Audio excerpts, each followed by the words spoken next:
नमस्कार दोस्तों, मेरा नाम दीपक अमृतकर।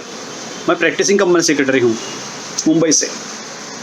मेरा यूट्यूब का चैनल है और चैनल का नाम है कॉर्पोरेट वर्ल्ड। आज का टॉपिक का डिस्कशन है अबाउट डायरेक्टर आइडेंटिफिकेशन नंबर, जो कि एक डिन नंबर कहला जाता है। अभी डिन नंबर के बारे में हम लोग जानकारी लेंगे। अभी डिन नंबर क्या होता है, जैसे कि अपने पास सबके पास एक पैन कार्ड होता है, जिसके हिसाब से हम लोग इनकम टैक्स में पूरे व्यवहार करते हैं, टीडीएस काटते हैं, टैक्स भरते हैं, या कहीं भी इंटरेस्ट पेमेंट करना है या कोई इन्वेस्टमेंट करना है तो हमें पैन कार्ड की ज़रूरत होती है। आधार कार्ड भी सब जगह अभी चल रहा है। वैसे ही एक डिन नंबर, डायरेक्टर आइडेंटिफिकेशन नंबर होता है, जो हर कोई बंदे को कंपनी में डायरेक्टर बनना है या एलएलपी में लिमिटेड लायबिलिटी पार्टनरशिप पे पार्टनर बनना है या 1 पर्सन कंपनी में पार्टनर डायरेक्टर बनना है, तो उसके लिए पहली रिक्वायरमेंट होती है उसके पास डिन नंबर होना चाहिए।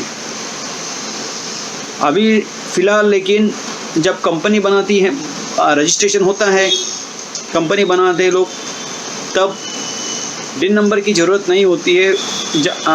जब कंपनी बनाते हैं तभी वो सब डॉक्यूमेंट्स हम लोग सबमिट करते हैं, तब ऑटोमेटिकली डिन नंबर जनरेट होता है। अभी डिन नंबर के बारे में जानकारी तो काफ़ी है। डिन नंबर हम लोग कैसे निकालते हैं उसके बारे में हम लोग डिस्कस करेंगे। उसके लिए डॉक्यूमेंट्स क्या लगते हैं उसके बारे में डिस्कस करेंगे। और दूसरी बात, डिन नंबर का यूज़ कहाँ होता है। हम लोग नॉर्मली डिन नंबर जो होता है वो मिनिस्ट्री ऑफ कॉर्पोरेट अफेयर्स का जो वेबसाइट होता है www.mca.gov.in, उस पर जाके हम लोग डिन नंबर निकालते हैं, तो उसके हिसाब से ही आगे कोई बंदा डायरेक्टर बन सकता है। अभी डिन नंबर की जो रिक्वायरमेंट, जैसा हमारे पास एक पैन नंबर एक ही होता है, वैसा ही डिन नंबर ही एक ही होना चाहिए। डुप्लीकेट डिन नंबर अलाउड नहीं है। अभी डिन नंबर के फ़ायदे क्या हैं इसके सिवा कंपनी डायरेक्टर, तो कंपनी में डायरेक्टर बनने के बाद उस बंदे को KYC करना पड़ता है, नो योर कस्टमर या नो योर डायरेक्टर, तो उसके लिए ये डिन नंबर काम आता है। तो डिन नंबर के हिसाब से हम लोग मिनिस्ट्री ऑफ कॉर्पोरेट अफेयर के साइट पे जाके चेक कर सकते हैं कि जो डिन नंबर निकला है वो अप्रूव्ड है, डीएक्टिवेटेड है, लैप्स्ड है, कैंसल्ड है।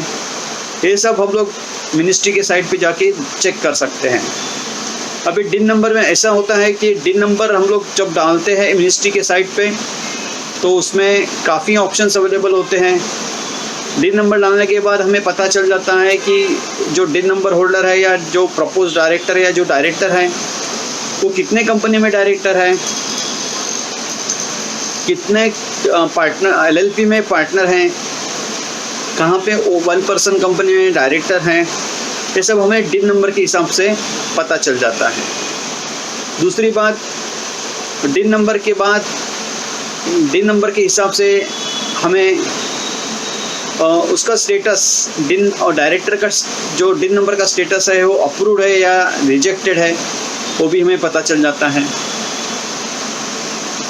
अभी डिन नंबर जो होता है उसे हम लोग सरेंडर भी कर सकते हैं, कैंसिल भी कर सकते हैं, तो उसके लिए अलग प्रोसेस होती है।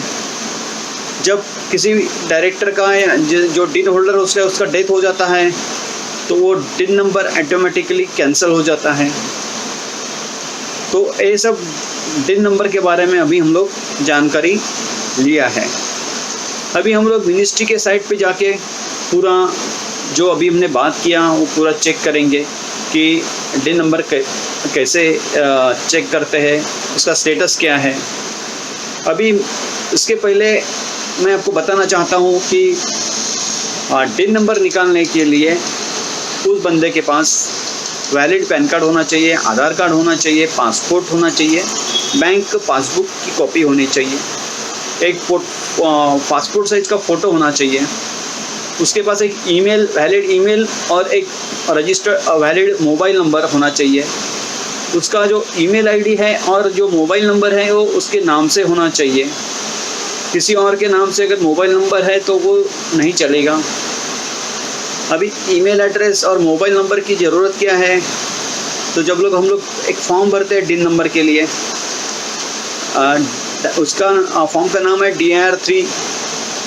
तो हम लोग सब डाटा फिल करते हैं, पैन कार्ड के हिसाब से, आधार कार्ड के हिसाब से एड्रेस डालते हैं, फ़ोटो लगाते हैं, ईमेल आईडी, मोबाइल नंबर डालते हैं। पूरा डाटा हम लोग भरने के बाद डायरेक्टर का डिजिटल सिग्नेचर होता है, तो डायरेक्टर का डिजिटल सिग्नेचर लगा के हम लोग वो किस कंपनी में डायरेक्टर बनना चाहता है वो कंपनी का CIN नंबर डालना पड़ता है। वो कंपनी का CIN नंबर डालने के बाद वो जो कॉलम होता है वो प्रिफिल हो गया, कंपनी का नाम ऑटोमेटिकली जनरेट होता है। वो जो कंपनी में वो बंदा अपॉइंट होने वाला है उस कंपनी में कोई जो डायरेक्टर होता है उसका भी डिजिटल सिग्नेचर उस फॉर्म नंबर DIR3 पे लगाना पड़ता है। और जब ये फॉर्म अटैच करते हैं तब सब सिग्नेचर लगाने के बाद एक रजिस्टर्ड जो हमने फॉर्म में ईमेल आईडी, ईमेल एड्रेस और फ़ोन नंबर दिया रहता है उस पर एक OTP जाता है। वो OTP जाने के बाद ही फॉर्म अपलोड होता है। और DIN नंबर निकालने के लिए 500 रुपीज़ का गवर्नमेंट फीस होता है। वो फॉर्म भरने के बाद तुरंत वो रजिस्टर्ड ईमेल आईडी पे उस बंदे को ऑफिशियल DIN अलॉटमेंट लेटर जाता है। और जब वो DIN नंबर जनरेट होता है तभी उसके हिसाब से वो किसी कंपनी में डायरेक्टर बन जाता है। ये हुई DIN नंबर कैसे निकालते हैं उसकी बात। अभी जब DIN नंबर निकालते हैं, कंपनी में डायरेक्टर बन जाता है, तो फर्स्ट टाइम बनाते हैं तब हम लोग सब डॉक्यूमेंट अटैच करते हैं। और जब 1 साल हो जाता है उसके बाद उस डायरेक्टर का KYC करना पड़ता है।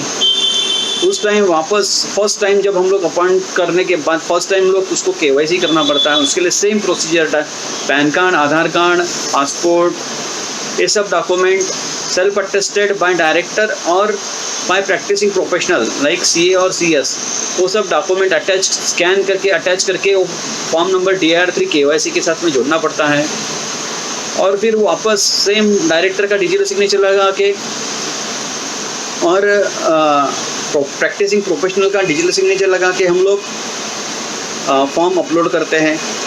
फॉर्म अपलोड करते वक्त वहाँ पे एक ऑटो जनरेटेड ईमेल और मोबाइल पे OTP जाता है।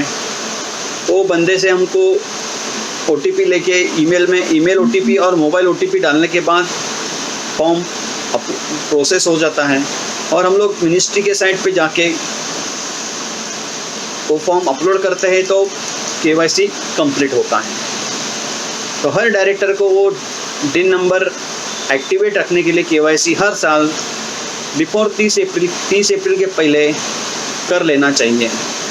KYC के लिए जब हम लोग टाइम में फॉर्म भरते हैं, KYC का जो टाइम दिया रहता है 30 डेज़ का, अप्रैल में या मई में या जून में, जब तक वैलिड टाइम होता है तब तक हम लोग KYC फॉर्म भरते हैं तो उसे कोई गवर्नमेंट फीस नहीं लगती है, हमें कोई पेमेंट नहीं करना पड़ता है फॉर KYC।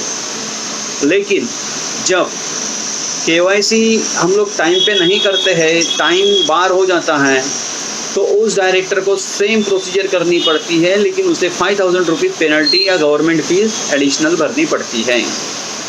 तो सभी डायरेक्टर्स ने अपना KYC टाइम पे करना चाहिए। ये सब हम लोग DIN नंबर के बारे में अभी डिस्कस किया है।